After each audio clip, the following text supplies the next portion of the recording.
New wrinkle tonight in the fight between Disney and Florida's governor, with a federal judge late today dismissing a lawsuit from Disney against Ron DeSantis. I know you probably remember what this is all about, that so-called Don't Say Gay law. Disney sued after the governor pulled a special tax status for Disney World in Orlando.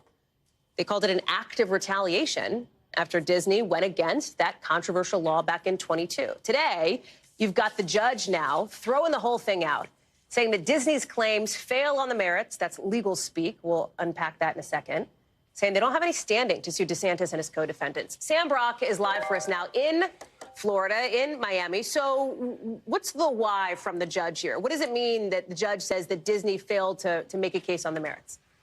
Yeah, I'm glad you put this on to me, Hallie, to unpack all the legal speak. And we will. But let me just set the stage for a second. So this Reedy Creek Improvement District has been in place since 1967. That is essentially the self-governing body that Disney has been able to control, raise its own taxes, provide for certain services like police and any other sort of government things that would go along with people that live in the area, control what happens on the land. Suddenly, after Don't Say Gay and the controversy that ensued, Governor DeSantis said this is no longer going to be the status quo. The legislature changed the law and as a result appointed a different board to control and make those very decisions, no longer Disney. And Disney sued, like you said, because they allege this was done in retaliation and a suppression of free speech.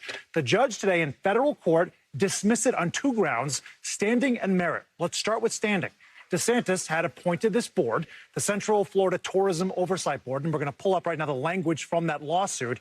Here's what they said specifically. To the extent the governor contributed to Disney's injury by appointing Central Florida's Tourism Board, that action is in the past. Because Disney seeks injunctive relief, it must allege an imminent future injury, and it has not alleged facts showing that any imminent future appointments will contribute to its harm. On the other end of this, just simply the merit, the judge had to say that you're proving something that is facially constitutional. This is a real law. A plaintiff cannot bring a free speech challenge by claiming that the lawmakers who passed it acted with a constitutionally impermissible purpose. What does that mean? He's saying there's a law here that allows the Florida legislature to amend this district. They did. And you can't just assume they did it out of malice or spite or retaliation. Where is the proof of that? And the judge says that does not exist. Sam Brock, you better be careful. We're going to upgrade you to a legal correspondent any minute now instead of our Florida correspondent. But let me ask you this, because Disney is now late today saying they're going to fight this. So I guess that the next step is appealing, even as Ron DeSantis, who has, by the way, used this sort of culture war piece of things, attempted to use it for political effect. He's kind of taken a victory lap. He absolutely is. I mean, this is a slam dunk for DeSantis, or you might say a spike in the end zone. As far as Disney is concerned, they're saying, hold on. There's a really important precedent here. We're going to try to protect that precedent. Let's pull up Disney's comment for a second. Here's what they said, and I quote, "This is an important case with serious implications for the rule of law. It will not end here. If left unchallenged, this will set a dangerous precedent and give license to states to weaponize their official powers to punish the expression of political viewpoints that they disagree with." What does that mean? What does pressing forward mean?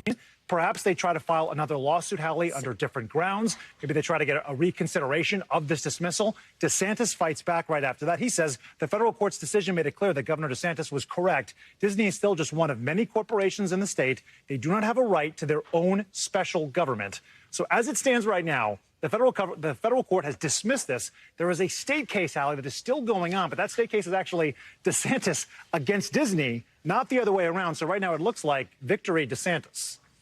Here's the thing, Sam, and just real quick, DeSantis loves a political fight with Disney, right? It's not so clear that Disney is dying for a political fight against Ron DeSantis here.